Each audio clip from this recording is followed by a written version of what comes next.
আজ বড়ই প্রাসঙ্গিক। কবি নীরেন্দ্রনাথ চক্রবর্তী যে উলঙ্গ রাজা কবিতা লিখেছিলেন, সেই কবিতাটি। উলঙ্গ রাজা।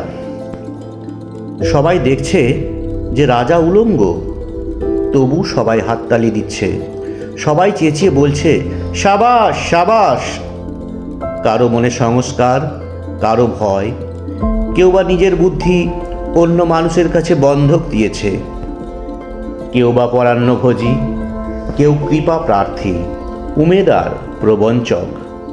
কেউ ভাবছে রাজবস্ত্র সত্যিই অতীব সূক্ষ্ম, চোখে পড়ছে না যদিও, তবু আছে, অন্তত থাকাটা কিছু অসম্ভব নয়।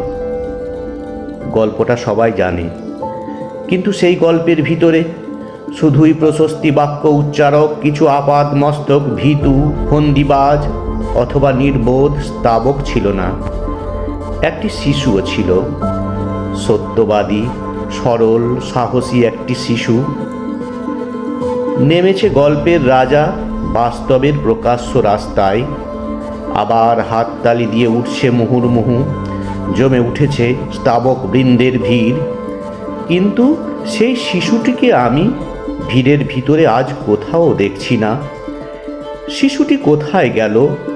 কেউ কি কোথাও তাকে কালো পাহাড়ের গোপন গুহায় লুকিয়ে রেখেছে?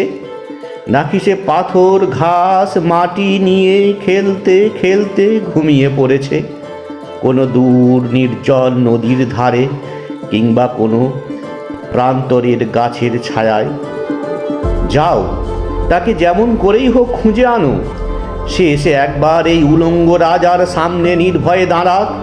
সে এসে একবার এই হাততালি ঊর্ধ্বে গলা তুলে জিজ্ঞাসা করুক, রাজা, তোর কাপড় কোথায়?